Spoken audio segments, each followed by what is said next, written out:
Yeah, as Ludo mentioned, I'm Corey Kellum, and I'll be hosting this installment of Phoenix LiDAR Systems webinar series.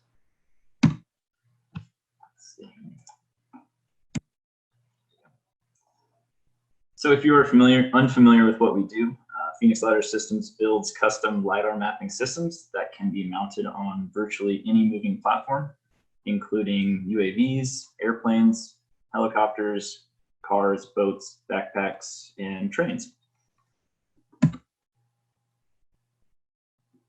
So Phoenix LiDAR Systems began by offering the first commercial UAV LiDAR system with real-time 3D point cloud visualization.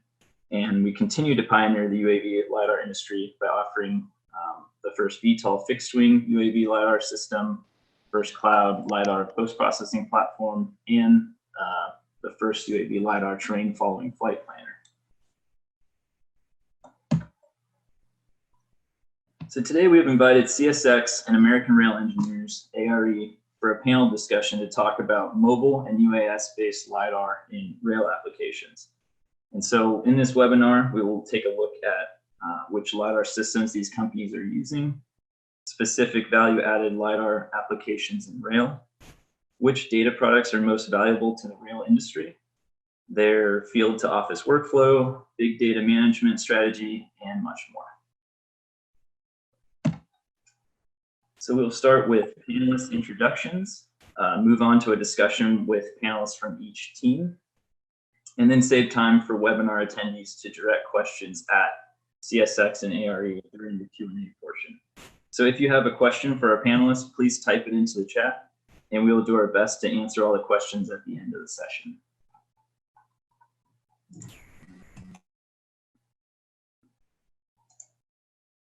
Without any further ado, I'd like to introduce our rail webinar panelists. So from CSX, we have Steve Carmody and Tony Foisey. And so Steve is the Senior Project Manager for the Enterprise GIS team, and Tony is the Senior Project Manager for the Field Services team. CSX is headquartered in Jacksonville, Florida, and is one of the nation's leading transportation suppliers of rail-based freight and intermodal containers. Operating and managing over 20,000 miles of track spanning 23 states, DC, Ontario, and Quebec. In other words, nearly 2/3 of Americans live within CSX's service territory. It is also worth mentioning that CSX owns and operates 7 Phoenix LiDAR systems. For ARE, we have Stephen Ushak, the Executive Vice President, Taylor Engel, Lead GIS Analyst and UAS Pilot, and Sam Johnson, the Director of UAS Operations. So American Rail Engineers, ARE, acquired AirShark in January of 2018 and is a company comprised of rail and bridge engineers who manage 20,000 or over 20,000 bridge spans and operate in over 30 states. ARE were early adopters of UAS LiDAR technology, purchasing Phoenix LiDAR's first ever mini ranger system. And their team has since conducted over 3,500 successful flights and used UAS-based LiDAR and custom software as a tool to gain actionable insights and analytics to make informed engineering design decisions. So let's first check in with Tony and Steve from CSX to see how they are continuously leveraging the value of LiDAR. So welcome, Tony and Steve. Thanks for being here, guys. Our pleasure. Thank you, Corey. So before we get started, or before we get into these questions, do you have anything you'd like to add, any company highlights that, that you'd like to add? Corey, I think you covered it very nicely. Thank you. Just to reiterate, I think in the context of this discussion, it's worth noting, as you mentioned, for reiteration, our service territory for LiDAR inventory essentially is the whole eastern half of the United States. So that makes things interesting. Absolutely. So why do you guys use LiDAR, and which Phoenix LiDAR systems do you use? I know you have 7 of them. Yeah, that's a great question, Corey. Our first major use case focused around using LiDAR for asset inventory and change management in support of PTC, or positive train control. And so just to kind of lay the history of where the railroads have been over the last over 10 years, positive train control systems are technologies designed to automatically stop a train before certain accidents related to human error can occur. And that all came about through the Rail Safety Improvement Act back in 2008. It's interesting because PTC mandated at that time that we survey the entire railroad to really an unprecedented level of accuracy and maintain those assets in an industry data model. We have to field validate every one of those assets that we collect. And more importantly, we have to maintain all of those changes. And so it really becomes a daunting task of change management throughout our operating network. Oh, and by the way, as railroaders, we don't want to do anything that interrupts the flow of train traffic. And so doing that over our 21,000 miles of track and hundreds of thousands of assets, it really required us to think outside the box. And that's when we turned to LiDAR. Yeah, so that is a daunting task. So how did you do this before you had a Phoenix LiDAR system? What was your workflow? What did that look like?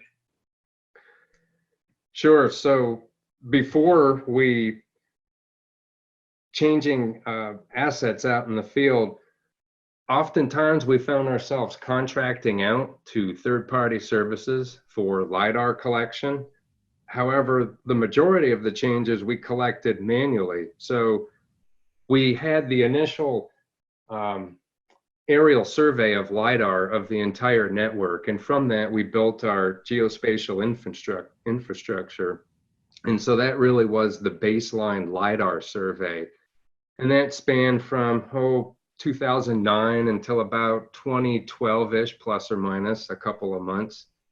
And so, as I started to say, the majority of those changes since then we've collected manually. In other words, we sent teams out with survey equipment and GPS, and we literally walked the track to take a shot every 50 feet. So back in the old days, just several years ago, that's how we were updating our asset inventory and our change inventory for validation. Now with LiDAR, we just send out one of our high rail trucks, as you see pictured here, and we can go collect data for a whole, say, 200-mile corridor. That's a huge time savings, and more importantly, a huge improvement in safety. Yeah, it sounds like a huge improvement on safety if you don't have people walking the tracks. To answer your question, Corey, with regards to what systems we have 4 mobile LiDAR units. Those are the Scout 16s installed on our high rail trucks. That's the second image from the left. And those, as you can see, have the Ladybug camera as well, which is great for having that rail view, if you will, kind of like Google Street View. And so these high rail trucks, if you can see from the image, they can travel on both roads and the railroad. So that flexibility allows us to go anywhere at any time to support immediate business requests. So that's huge for us. Mm-hmm. We also have permanently installed equipment on 3 what we call track inspection vehicles, and those are rail cars like you see pictured in the bottom left. And so the HDL 32 unit is installed on the back of those rolling rail cars. And those rail cars are designated to travel and cover the entire network at least one time per year. That's part of our safety protection. And so essentially the LiDAR equipment is more or less along for the ride and collecting data all the time. Wow, so nearly 20,000 miles of LiDAR data each year. That's right. That's a huge amount of data. A huge amount of data. I know our listeners are probably pretty excited to hear about data management, which we'll get to later on. But yeah, that is a massive amount of data. So how have the systems been performing? Have they been great? And do you have your eyes on maybe another system? Sure. Overall, performance has been great. Of course, it's the railroad and it's technology. Things happen. We work through. The team at Phoenix LiDAR, of course, has been great to help us along the way. As far as what we have our eye on next, in conjunction with our drone program, aerial LiDAR really is our next logical step. So we have our eye on a nice Ranger LR aerial LiDAR with the Regal Vux system. That's what we would like to do next. Having LiDAR from above to be able to survey not necessarily our what we call the line of road, sort of the interstate systems of the railroad, but more using aerial LiDAR over our railroad yards. That would be a huge benefit for us in the collection realm. Absolutely. I think this is probably a good time to transition into LiDAR applications, as you were mentioning, and why you would use that LR for a different application. So yeah, where do you find value in LiDAR right now, and what are some of the use cases for mobile LiDAR in rail applications? Sure. So LiDAR at CSX really got its start to support positive train control, and that's hugely benefited our geospatial inventory, our change management, and our what we call our geospatial auditing, or the validation of those assets in the field. So first and foremost, we've really leveraged the return on investment in LiDAR in that regards. Now that we have the data, anybody that collects LiDAR data knows that the beauty of that is once you have the data, you can always go back and collect other assets from there. Essentially, whatever you see out there on Earth, you collect it in LiDAR data, and subsequently you can extract those features and build those geospatial infrastructures or perform those advanced analytical type tasks. So we like to advertise to our entire company that we have all of that LiDAR data for the entire network and that it's continuously being updated.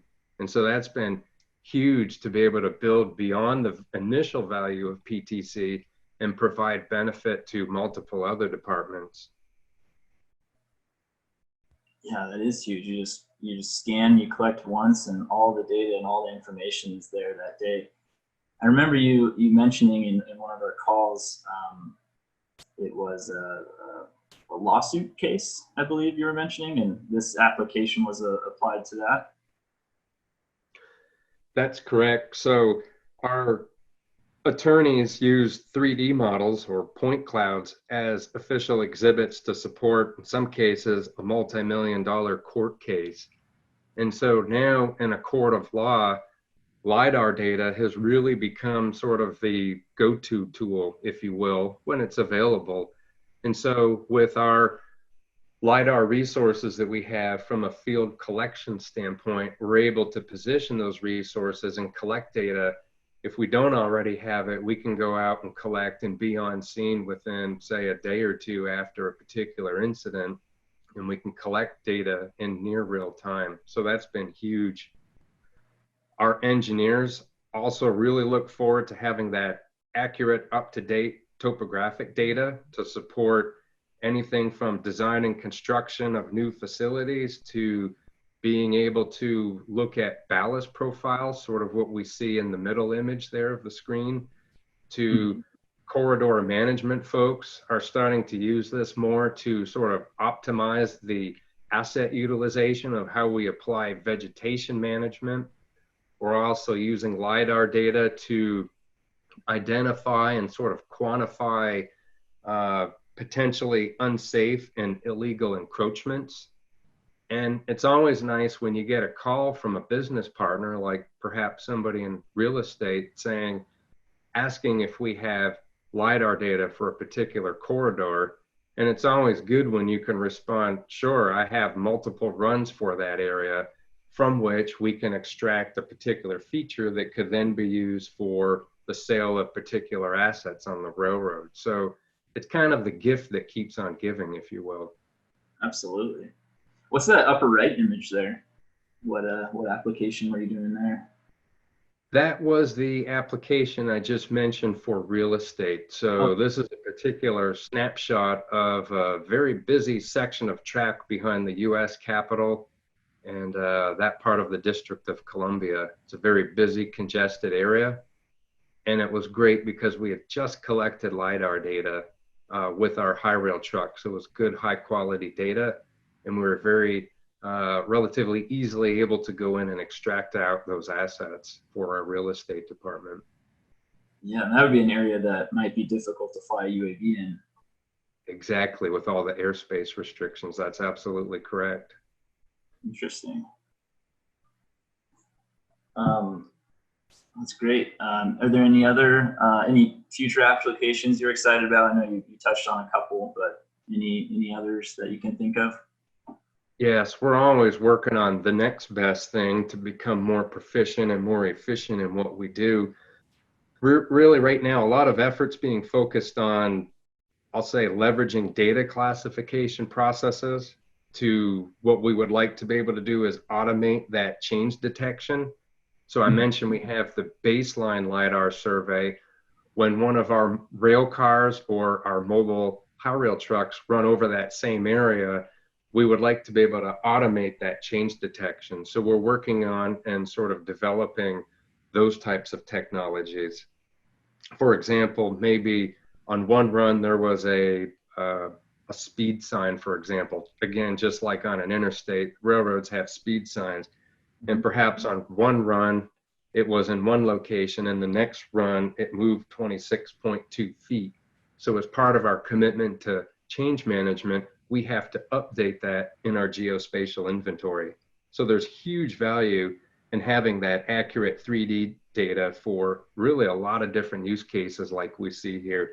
Keep our commitment to positive train control and the database management side of things to, honestly, it's becoming an endless request from our internal business partners to provide additional use cases or business cases, I should say, for LiDAR data. So honestly, it's a really good problem for us to have right now. Yeah, absolutely. So, talking about this LiDAR collection, what kind of data products are you producing that really allow your customers or your end users to find the value in LiDAR? Well, first and foremost, having a spatially accurate geospatial 3D inventory of the entire railroad, all 20,000 plus miles of it, that's huge. I've said it before and I'll keep saying that's been a game changer for us. It really has changed how our GIS department can do business and respond to future requests. The image in the lower left is just a snapshot of I know it looks like video, but that's actually colorized LiDAR. And it's being able to provide that type of quality product. Just the other day, I can't get into details, but CSX is working with a prominent robotics manufacturer. And so we were able to provide them this very accurate, high resolution LiDAR point cloud. And they were able to do a 3D simulation for that robotics product. And that's huge. Some of the other images on top, a road crossing, again, legal cases and being able to take perhaps a jury to the scene of an accident and recreate all of that really is becoming commonplace in today's court of law. To the image in the upper right, you can kind of see a profile of a rail car. So our transportation side of the company moves multi-million-dollar equipment from oversized generators to military equipment. And of course, the biggest question we get asked as we go under bridges and tunnels and other overhead obstructions is, are we going to hit anything? The last thing you want to do is mess up a customer's multi-million-dollar piece of equipment. So being able to extract those cross sections out of LiDAR data is huge. Yeah, it looks like that, whatever that object was, it was going to barely squeak by, huh? That's right. We just let a little air out of the tires. There you go.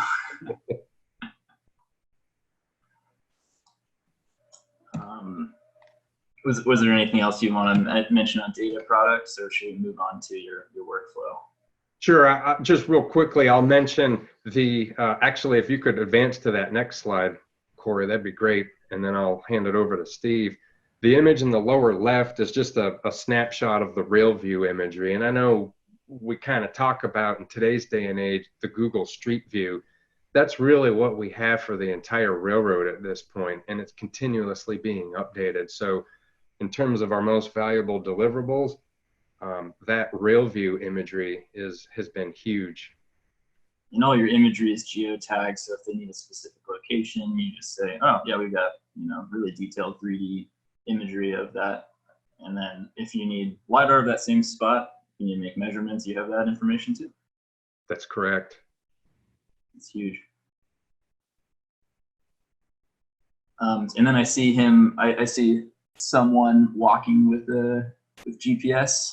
Is that the old way of doing things, or is that still like your verification and ground truthing? Fortunately, that's the old way of collecting data. There are some times where you have to go out on the track with GPS equipment, and that's just an example of how we do that. I can't say that we've necessarily completely eliminated it, but we have certainly drastically reduced it. And it's really only a onesie, twosie kind of request, and it's not the kind of thing where we'll go out and do that type of setup and walk a whole 2 mile stretch of track. We certainly don't have to do that anymore with LiDAR data. So from a safety mitigation standpoint, LiDAR has been huge. And so can you speak a little bit to your, like the field 2 office workflow, and do you have like a full on field team, which sounds like, and then how do you get the data from your field team to your office team, and how does that handoff look? Yeah, so currently, Corey, we do have field teams who are out spread across the network.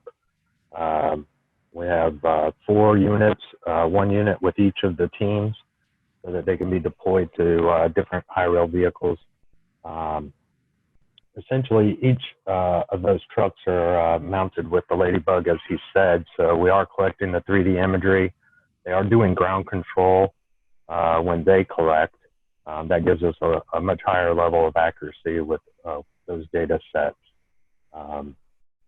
We've been using the CORS network to collect primarily, or to correct primarily all of the data that comes to us from the geometry cars, which are the train-mounted rail LiDAR units.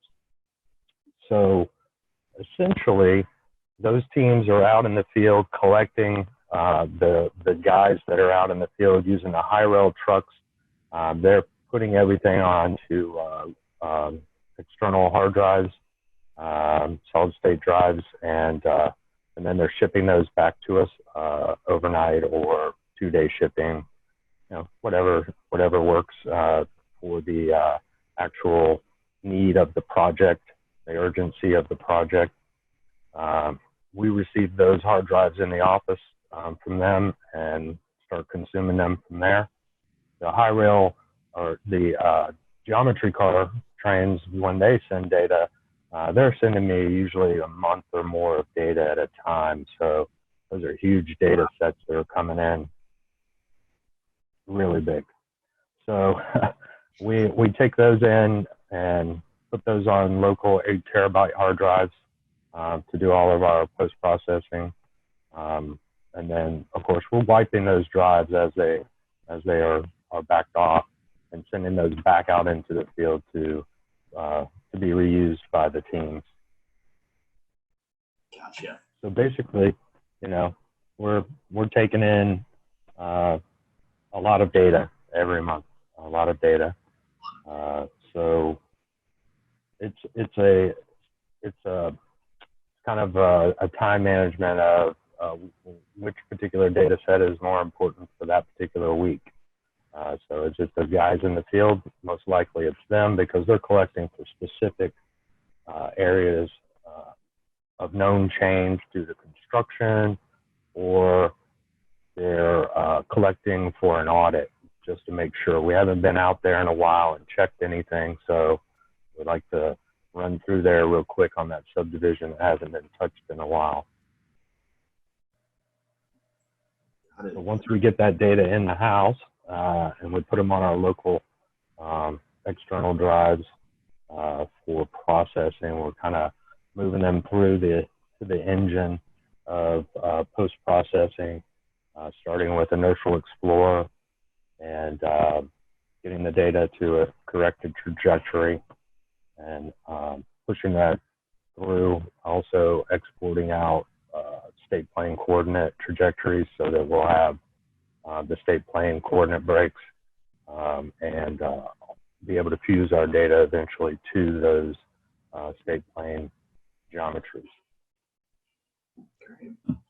I switched over to this data management slide here, and it shows your network on the right side. And if I understand correctly, everything in red is everything you've mapped with LiDAR and continuously mapped with LiDAR. Yes, and that is since October of 2018. The entire network was covered originally all by LiDAR during the 2009 to 2012, 2012 time frame. But this is what we've been able to collect since 2018, October 2018. And then remind me, so the March 2017 and March 2018, this shows this is showing the change detection, right? Of you had an additional rail line that you added. Yes, that's correct. That's correct. And so you can see where the lines were added.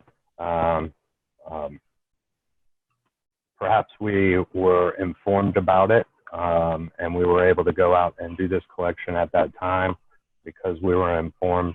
But if we hadn't been informed, this collection would have been able to allow us to have been able to find it before it became an issue for us. So that's why our kind of continuous collection with the geometry cars and refreshing subdivisions every year or so to make sure everything is up to date is how we keep everything accurate. And you just keep, if I understand correctly, you just keep adding to your server, making your server bigger and bigger. And I think you're up to 303 terabytes, you said? That is correct. We have 303 terabytes of storage that we're utilizing to manage the data for now and keep it in a recoverable backup DR, if you will, kind of recoverable state. We also keep it local on some large terabyte hard drives, so it just makes it a little easier. When you want to grab a particular area and process it, it's local. You don't have to wait to copy it back down. But it is still pretty efficient. The way we go through our process, we use the Phoenix LiDAR software, Spatial Explorer, to fuse our LiDAR. That creates the bigger point clouds that we need in the state plane coordinate that we need it in, and then we're able to create much more manageable LAS tiles once we move into the TerraSolid software. And basically, we're building 2,000 feet tiles, if you will, of rail corridor about 400 feet wide. Okay. Great. So we'll move on to the last question here for CSX and regarding markets served. So besides rail, do you serve any other markets that benefit from LiDAR technology, or do you have any plans in the future? I know you talked about getting a UAV mounted LiDAR system, or getting a VoxLR Ranger on up in the air to map. Would that service predominantly the rail industry, or would you are you looking to service other industries as well? Yes and yes. So we've recognized as the growing demand for accurate, up-to-date geospatial data really continues to increase, CSX is looking for opportunities to provide this as an external service. We feel that with our team of geospatial professionals and field managers and our asset and resources and our experience and knowledge particular to the rail, we're very well positioned to provide these resources and services to really potentially other railroads. I can't get into details, but we are currently working with a few clients right now to support mapping their infrastructure. So that's another huge move forward for us. Awesome. Well, thank you so much, Tony and Steve, for your time. I think we should probably move on and switch gears here and see what ARE is up to. But yeah, thanks again, guys. That was awesome. Our pleasure. Thank you, Corey. Applications. Appreciate it, Corey. So yeah, now let's shift gears to ARE and see how they are leveraging UAS-based LiDAR technology in rail applications. So welcome, Stephen, Taylor, and Sam. Thanks for being here. Well, thank you so much. Yeah, thanks, Corey. Appreciate it. So first of all, great presentation, Steve and Tony. It's just amazing some of the things that CSX is doing with LiDAR in the rail space, and we here at ARE appreciate it tremendously. And thank you, Corey, Lido, and Eric Agnello for this opportunity to share our experience with the LiDAR in the rail space. And for those of you who are not yet aware of ARE, American Rail Engineers, we're an engineering and technology firm with extensive experience managing bridges and other assets for a number of railroads and operating in 46 states. And this includes our developing of our own asset management software. ARE also utilizes aerial LiDAR for a number of other rail use cases, which we'll discuss here. So I'd like to introduce Sam Johnson, who is our Director of UAS Operations. Sam has a master's degree in aerospace engineering from Penn State. This is his world. And Taylor Engel, who was with the Spatial Analysis Lab at UVM and also is an expert at GIS and post-processing. So with that, I will hand it over to Taylor. Sweet. Thanks, Stephen. Awesome. Yeah, Taylor. So why do you guys use LiDAR, and which Phoenix LiDAR system do you specifically use? Yeah, sure. Thanks, Corey. So in our world, the unmanned aerial vehicle world, there are really two options for data collection, that being for LiDAR and photogrammetry. For us, just having a vehicle up in the air, it just gives us a different perspective than other methods of collection, first off. So being up at 400 feet with LiDAR, you can get a pretty good swath width for the data collection. It's also, a great, a simple and quick to turn around projects that may not make sense to mobilize a helicopter or even other collection methods such as terrestrial LiDAR, mobile LiDAR. Just the fact that it may be a very rural area, or you might not be able to get a terrestrial LiDAR system out there. So UAV LiDAR is the way to go. Also, for us and a lot of our clients along right-of-ways, LiDAR can penetrate through dense vegetation. And that's really kind of the end product of a lot of our deliverables end up being, what's beneath that vegetation, what's the accuracy of these hard surfaces. So LiDAR can really give us that. Another great use of LiDAR is being able to fly at night, and that's what this photo is here. We were actually flying near an airport at night with our nighttime waiver, and we were flying there just because traffic at night was a little bit lighter at this airport. So with LiDAR, you can collect at night, and it really doesn't change the data at all. You won't be able to get the crisp ortho photos if you have an onboard camera, but the LiDAR quality stays the same. And in terms of railroad, a great use of UAV LiDAR is, no track time is needed. So we can be flying off to the side and have trains on the rail and have really limited impact to how the the railroad is operating. So Interesting. You're not limited if there's already cars or rail cars parked on the tracks or anything like that. You can still scan around. yeah, exactly. So Yeah, that's great. So you have a mini ranger system. You have our first mini ranger system. I remember speaking to you earlier, and I think there was another system that you had your eye on. You're potentially looking at for the future. yeah. Sam, you want to cover that? Sure. Yeah, so I think you already mentioned, we had the first mini Ranger system. We actually pre-ordered it with you guys before you started shipping them out, and we have kept that busy for the last 3 years. It's been an awesome workhorse for us on all kinds of different projects. We've been super happy with it, and we've been eyeballing a couple different systems that Phoenix offers. One of them being the full-size Ranger with a high resolution camera as well. And one of the reasons that that's appealing to us is the ability to fly higher and still maintain good vegetation penetration. And that'll allow us to cover larger areas while maintaining line of sight and staying within the FAA guidelines. We are doing some beyond line of sight work, which I can talk about a little bit later, but that's a primary reason for us for looking at the larger system.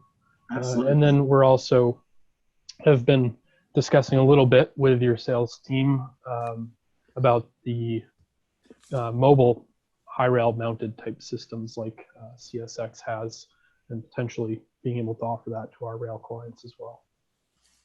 Absolutely. And you guys do, like you were saying, the helicopter and UAV acquisition. So if you had that Ranger system, you could seamlessly go in between the two.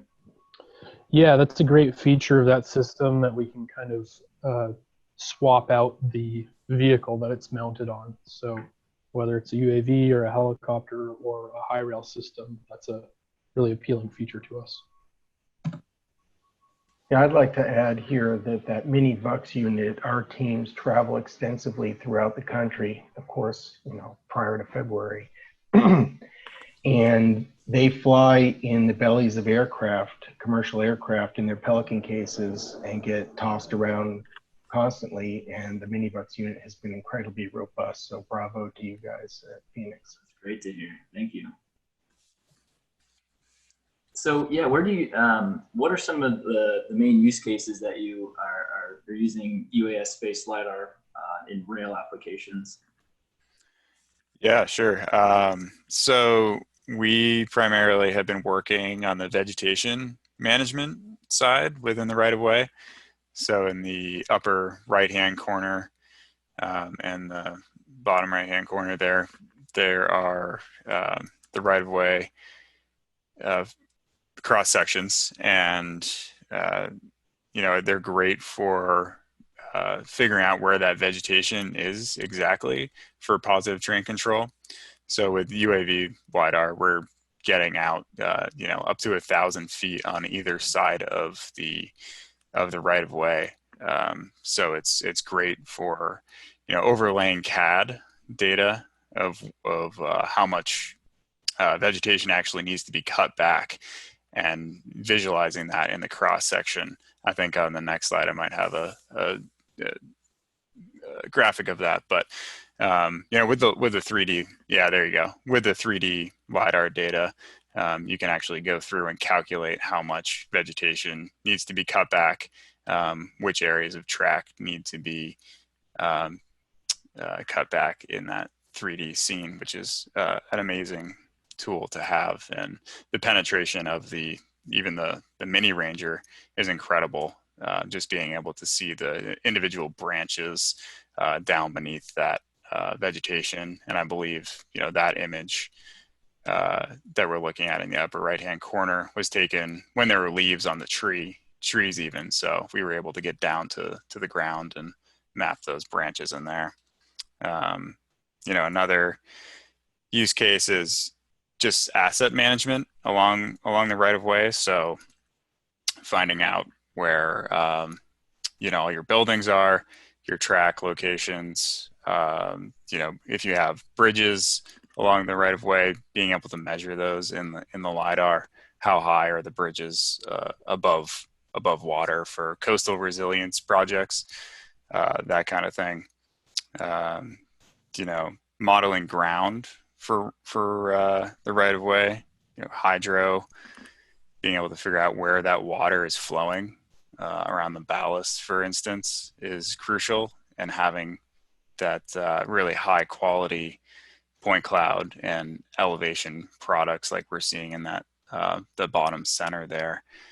You can get down to ground sampling distances of 1 centimeter in locations, so you can really figure out where that water's moving, where it's pooling up, where you might have some issues along the right of way.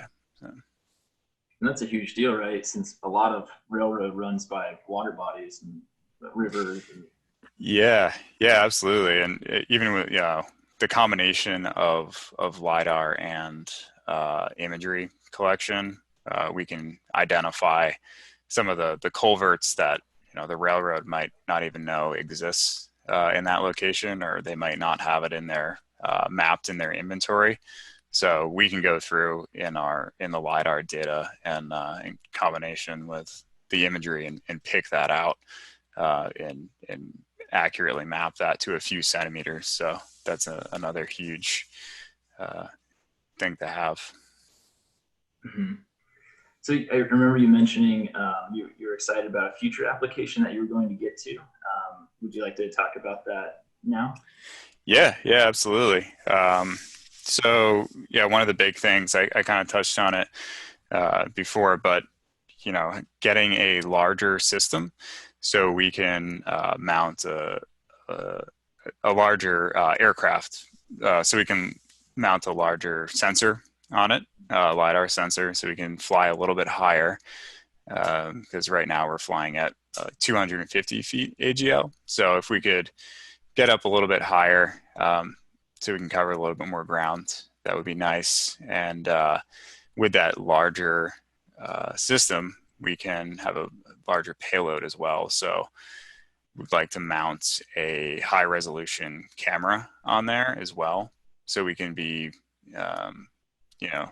simultaneously collecting LiDAR data and high resolution imagery along the track, so we can do track inspections as well. And down the road, Sam, if you want to touch on the BV loss. Yeah, sure. So we're currently involved in a few different beyond visual line of sight projects, which is super exciting for us and kind of opens the door for potentially doing more track related inspection work. If we can fly longer, we can be more efficient in how we collect the data, and that kind of opens up the door for some of the analysis tools, automated analysis tools that we're working on. And then, we're also, like I said, we're kind of toying with the idea of a high rail mounted system for mapping out the track, as well as some tunnel applications as well. So I see that you have lots of data products, and you guys are heavily into the GIS. Can you speak to the most valuable data products you have derived from LiDAR and how you use them? Yeah, absolutely. I can go from left to right here, just kind of explaining these different products. So the bottom left there is a digital surface model. So this is all the LiDAR points, triangulated into bin sizes of a few centimeters. So this is great for identifying features along the right of way. We can also filter out the vegetation and any above ground points, filter it just down to the ground and rail classified LiDAR, and be able to map out where that water is going, create mini micro watersheds, as I was describing before, and you can really start to see the resolution in that raster of where some of those trenches were cut for water mitigation there along the right of way. So this was actually part of a coastal resilience project that we were doing. So they were interested in high tide and how close the water was getting to the tracks there. The center image there is kind of our standard workflow for most of our LiDAR collects.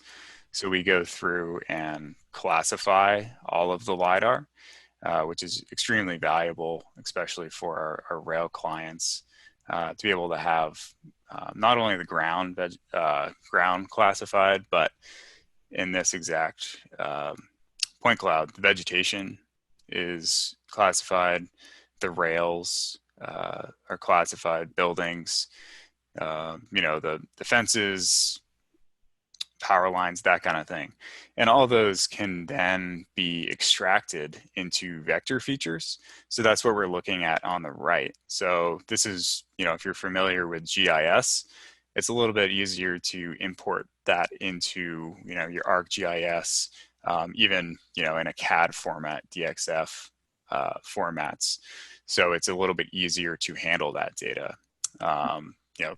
This point cloud for 3 miles, I'm sure CSX is familiar how large these data sets can be. It can be 5 gigabytes through 3 miles for us, but the vector features are only a couple megabytes. So it just makes the data a little bit more manageable for us. And then, I talked about the upper right-hand corner there, but these visualizations are really important for, knowing where to cut back some of this vegetation for PTC. So. Hey, Taylor, I'd like to just jump in on the top right a little bit, just to fill people in. Of course, without giving too much detail, this was for a big project we did, and currently we're still working on for a major transportation agency in a large city. With over 450 miles of track. We are working with them in very specific areas, flying aerial LiDAR, because they have litigious type of situations with regards to now they're having to do extensive cutback of vegetation to accommodate for the new PTC poles. So as you can imagine, they have a lot of people whose properties border the right of way and things of that nature, and found that this type of detail of not only helps the contractors to get a very good idea of where they need to cut back and how much more they need to cut back because of PTC, but it helps everybody and all the stakeholders all the way around. So it's been a very successful project, and we're looking to expand that as the season goes on. Great. So I know you guys have already touched on this briefly, but can you provide a little bit more details as to your field to office workflow and what that looks like? Yeah, sure. This is Sam. I'll take that one. So, kind of start to finish, our field teams use the Phoenix LiDAR planning software to plan the missions, and then we go out and execute the missions. And then once the data is collected, our field team is very similar to the CSX team. We have solid state external hard drives that we back up the data to as soon as we can. And then once we're back in the office or connected to high-speed internet, that gets synced up with our servers here in the office, which are then accessed by Taylor and his team to do the processing. Once the final products are run through basically the same workflow that was explained by CSX, we get our final products. They're stored on our local server and then shared with our clients via either different cloud-based delivery methods, including our own ARE View software login portal for our clients, or if preferred in some situations, we actually will mail physical hard drives as well. Got it. Anything else you'd like to touch on these visuals here before we move on to the next slide? Well, I'd just like to say that there are some challenges with the FAA as far as regulations go, but in a lot of situations, just because at first glance it looks like you're not able to operate, that's not always the case. And we're talking about Washington, D.C. being a challenging area, and that's certainly true, but there are some times where you can work with the FAA to get approval to fly in urban areas. And the picture up on the right here, in the top right corner, is an example of that, where we got approval to fly a section of rail that was under construction in Class Bravo airspace. So it's, as you can see, there's Boston in the distance, and we were able to still collect data there. Yeah, it sounds like you guys have a lot of experience with exemptions from flying at night to Bravo airspace and working on going beyond visual line of sight. Yeah, yep, and we also have a flying over people waiver as well. So in certain situations, we can operate over non-participants. But yeah, we have a background. A lot of us have manned aviation background, so that's helped us as far as navigating the FAA regulations. And so the final slide that we'll go over, besides rail, do you serve any other markets that benefit from LiDAR technology? Looks like you guys have served a couple DOTs. Yeah, well, it's interesting that ARE and a lot of people still know the company as AirShark, which is, like you were mentioned earlier, the company that we acquired. But really, we're like one family. It was more merged than an acquisition. And so we go by ARE, we go by AirShark, we go by AirShark. But we are doing a lot of work with the Nevada DOT. Last year, Sam and Nick did the first ever a bridge inspection of the Hoover Dam Bridge, augmented by UAS. We're flying for several DOTs. We work with a number of large national A&E firms, AECOM, Stantec, Trans Systems. We're working with, doing extensive work with the Massachusetts DOT, especially their aeronautics division. I'll let Sam touch on that, but we have a very good relationship with them. Yeah, yep, we are one of their vendors for aerial collection, data collection, and emergency response. We're working with them on several different fronts. And ARE is working quite extensively. We're doing a lot of flying, both photogrammetry, thermal, and of course LiDAR in the utility markets. We're doing work with, you'll see up here, Eversource, for instance, doing tension tower inspections. We're doing some BB loss work with them and things like sock line poles.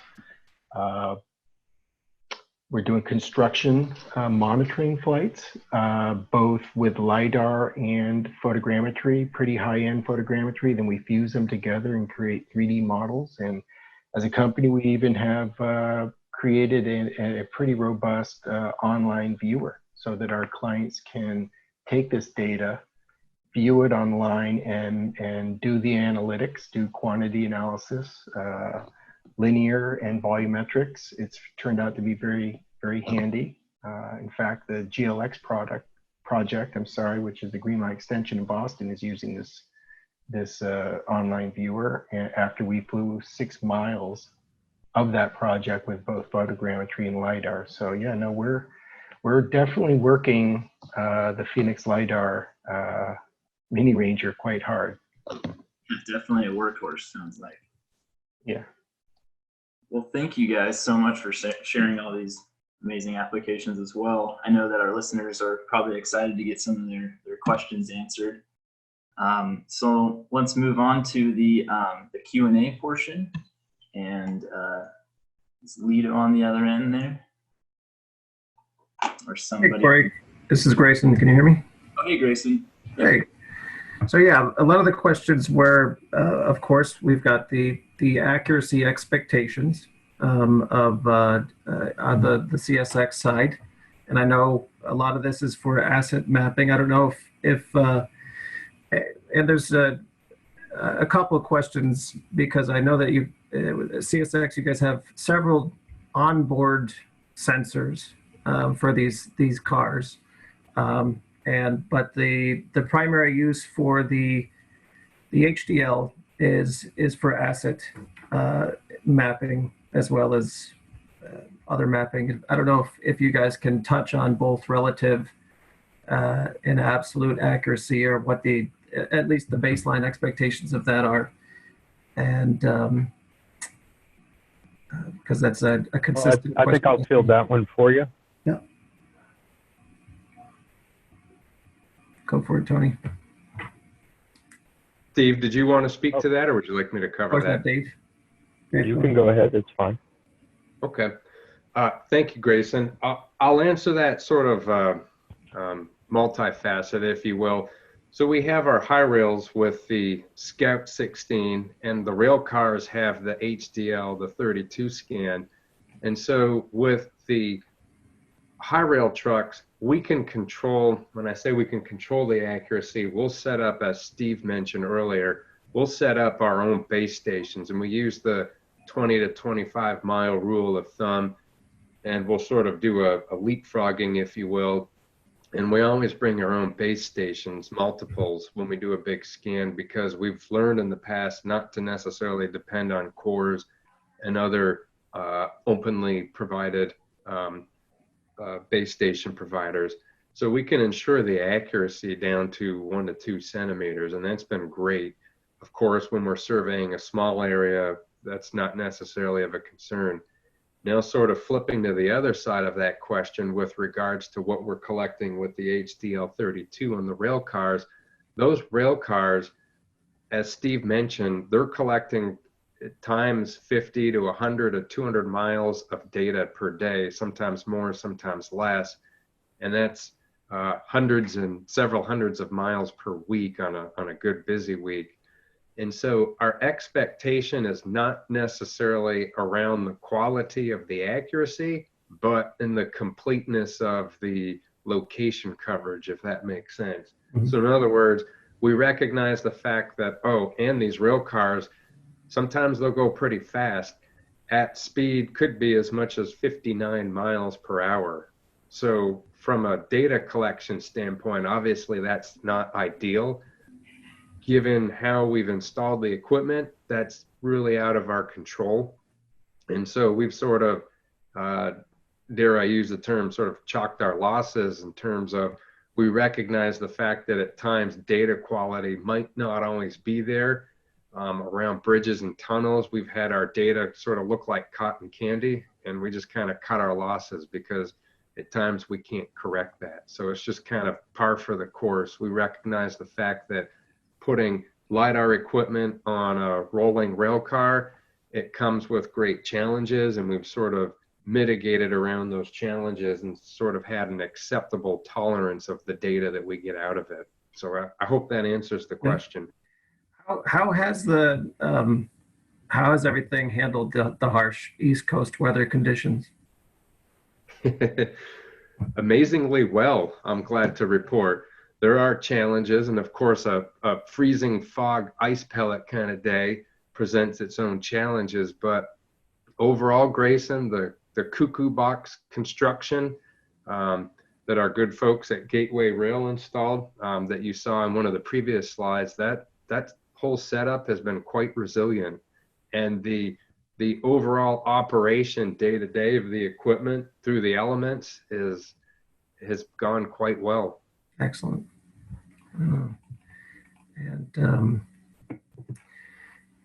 Let's see here. So there's another question about the aerial side that you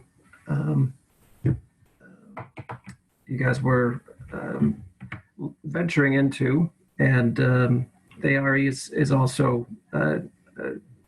consistently does the aerial side. There was this combination of the LiDAR and photogrammetry. and I'll have both you guys comment on that. Are you guys seeing a need for this? Well, of course, there's a need for the DTM, the DSM, but this combination of photogrammetry and a LiDAR mesh, is that a need at the moment, or is this is the primary need just to get a basic surface model and a terrain model?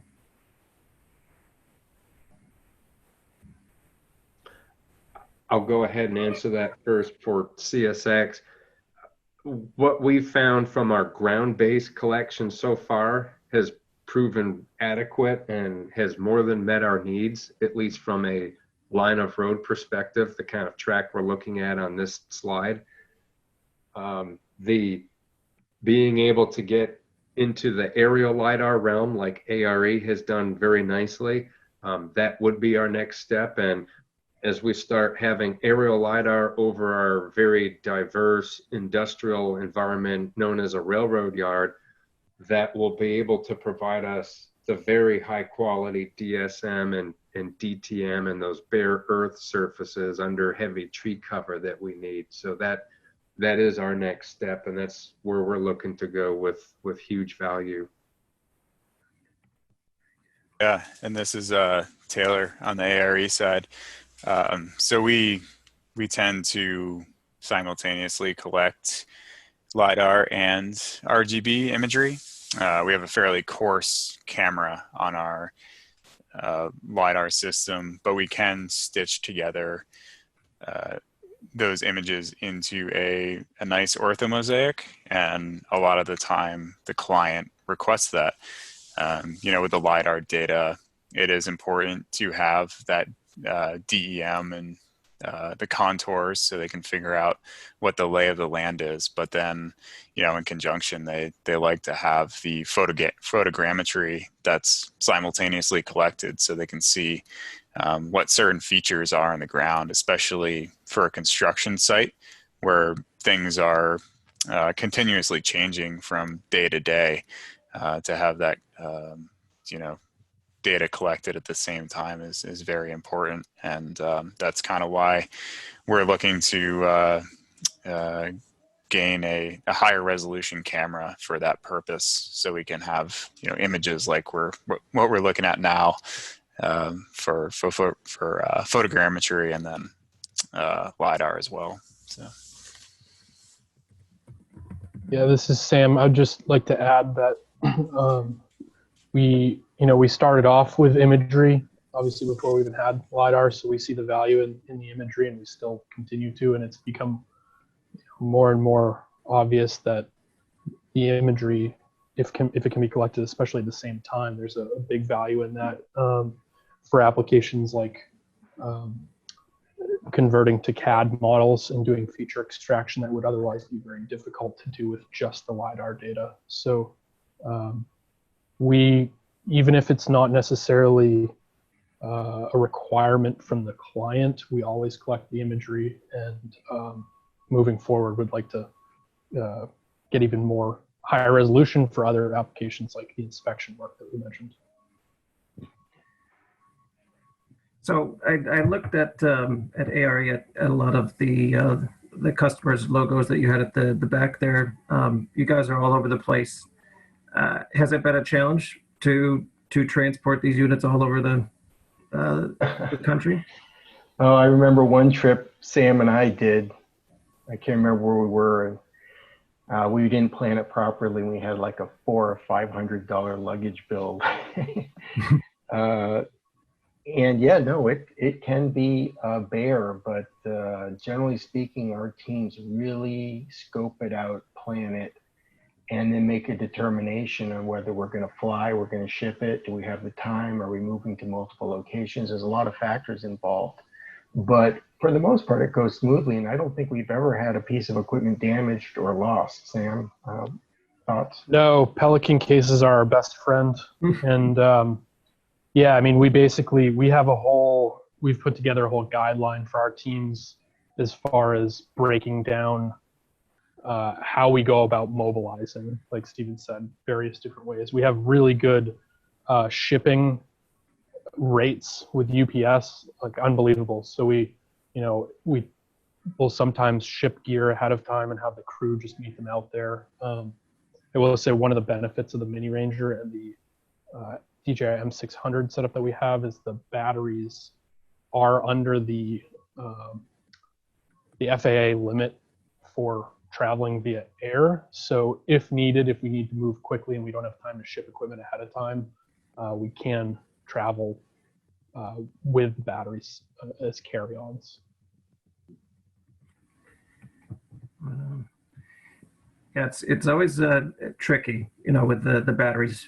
So it's definitely a thorn in our side at Phoenix, shipping batteries internationally. And the M600 TB47s have been easy to really to transport with you. Even through TSA, it's just, you don't want to be the guy lugging it around. But let's see, what else do we have up here for questions? And LiDAR, have you seen anything that I might be skipping? Well, I think you've covered pretty much everything, either answered within the chat, or within the question and answer section, or over the line. Yeah, I know there's a couple questions that are with regards to tunnel inspections, and that's always a tricky one to cover, just because a lot of these systems do use GPS positioning, and so oops, sorry. But there are some options down the road that Phoenix is really researching, and that's to add SLAM as an option with these types of systems. So simultaneous localization and mapping. So essentially, you're using the LiDAR sensor to take over for positioning when your navigation system positioning starts to drift significantly.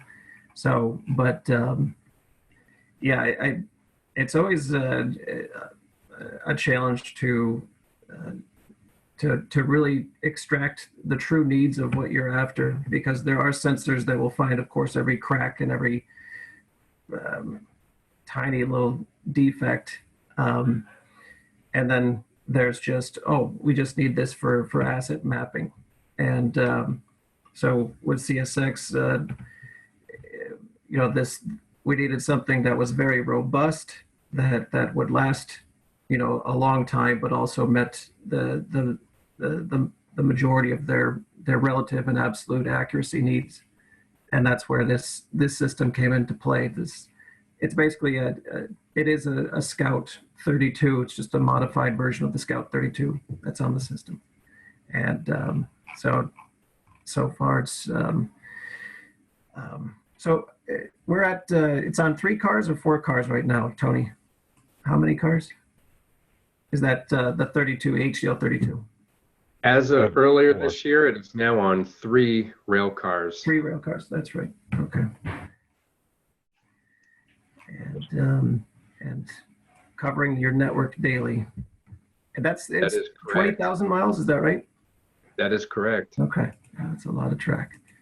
It sure is. But yeah, that's everything I have on my side. If there's anybody else that has any questions, we're going to answer some more of these questions separately, and feel free to reach out to us. But I'll let you close, Corey. Good, thank you, Grayson. Well, I just wanted to say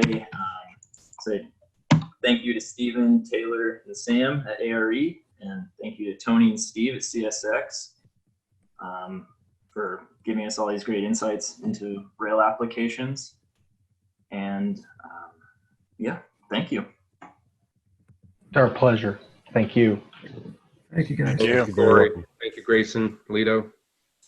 And thanks to all of our attendees for listening in. And we'll have this posted in 2 days up on the website, Phoenix LiDAR. So feel free to check back if you missed a lot of this webinar. And Yes, please go to please do go to phoenixlidar.com for more information on our products and services, and go to the news section of our website to see our past webinars and this one that'll be posted in a couple days.